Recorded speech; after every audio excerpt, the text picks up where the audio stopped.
The film is based on two true stories, really. The first true story is 8 years ago, my oldest brother passed away, and he left behind an 11-year-old daughter.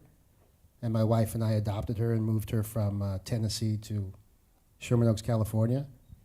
And we put her in a Catholic school, Notre Dame High School. And in her sophomore year, in her world religion class, she gets a homework assignment. Find a Catholic saint that inspires you, and find someone in your real life that mimics the qualities of that saint. And she picks St. William of Rochester, the patron saint of adopted children, who Oliver picks in the movie, and she picked me. And that's the movie, except it wouldn't be me, it'd be a drunk Bill Murray again. And the second true story is Vincent's character is based on my father-in-law, who's my wife's father, obviously. And and he was a Vietnam vet and an alcoholic and, had like 5 kids and abandoned them all and was just not a good person. And then stopped talking to my wife when she was 9. And then 25 years later, my wife goes to one of those, find your life weekend seminars in Los Angeles. $800 if you want to go. And she gets this assignment, almost like AA, get complete with the people in your life, make amends. So she writes this Dear Dad letter and mails it to East Longmeadow, Massachusetts, this address she finds. 2 weeks later, the phone rings. Kim, it's your dad. And she just starts crying. And I got to see that relationship become a father-daughter relationship and them fall in love and have each other for the last 10 years of his life. And he became her saint and vice versa.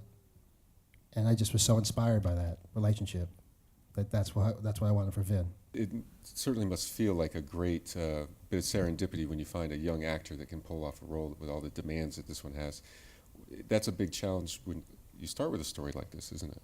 Yeah, it's completely terrifying. I mean, you're just paralyzed with fear that you're not going to find the person who's going to make the whole movie really work, which was Jaeden's character. But we did. 1,600 kids to find Jaeden, so really? It's a lot of kids. Yeah, I think this was one of the most fun films to shoot. And there's amazing people that I worked with. Ted was amazing. Jeno was amazing. And being in New York for the whole summer was like I feel so lucky to work with these people in New York. What about directing Bill Murray? Working with Bill Murray is like being a deer hunter in a tree stand. And when the deer comes by, if you're not ready, you will miss the deer. That's what it's like working with Bill Murray. I thought you meant deer hunter like Mao. Mao. So we all get in our tree stand at 4 a.m. and we wait for this deer. And then sometimes he comes. It seems to me that he does some of his most interesting acting when he's not speaking. How do you handle something like that as a director? I didn't talk much to Bill about that. I talked to him a little bit. Bill, as Bill being the deer, right? You just kind of guide, you put out some salt licks, and the deer comes, right? And so you say certain things, and I tried to keep Bill. Basically, what Bill needed from me was to know where he was in time and space. I mean, literally, like, what scene did I just come from? And I said, oh, well, you just came from this, and, this is the scene. And so you just keep them on track that way. When you're dealing with Bill Murray and Melissa McCarthy and Naomi Watts, I personally think the less you say, the better. Great. Otherwise, you just pollute what they naturally are bringing to the table anyway. I was fascinated with Melissa doing this role, and I'm so proud of her that we get to see her in this other light that I think is fascinating. And she knew what she was doing from the start. And the same thing with Naomi and Chris O'Dowd. I mean, you just, if you believe in it, you get out of the way. And I think the job is to get out of the way. Because otherwise you heavy hand everything and you just contaminate it. What were the challenges with this to get people to see a story that's relatively small in its telling and rhythms, but has a lot of big messages in it? It ends up always being about the material. So the experience of this film was that we all read the script in our office almost simultaneously, like within, I would say, 24 hours of one another, which never happens. You know, like assistants, everybody throughout the ranks. And we were completely overcome and realized this is why we all get in the movie business, and this is the kind of film that we hope to make one day.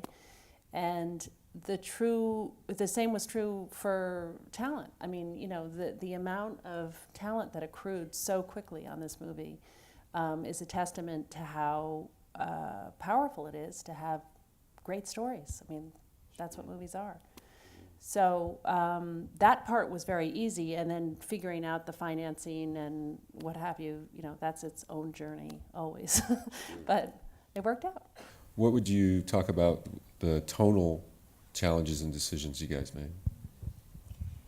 We decided early on, you know, Bill would say this. Bill would say, there's a difference between sentiment and sentimentality. He goes, you have written honest sentiment about people that are just honestly trying to get through the day and find a way.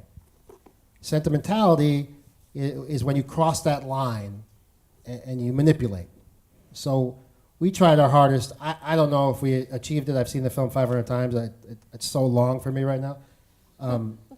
But I don't know if we achieved that, but we tried hard to not cross that line. We didn't do sweeping moves, and we didn't do super close-ups. We didn't do all those things you see that you feel like you're being, you know, guided or, you know, pushed. And Bill worked really hard at just trying to stay straight and ground the film. The same thing with Melissa. It's tricky subject matter because you ultimately know where the film's going, right? You know where it's going. It's not a thriller.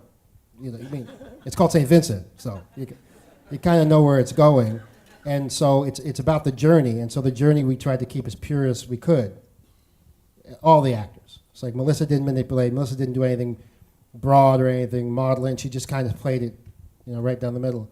And we always saw it as a drama with some funny moments. So that's what we were trying to do.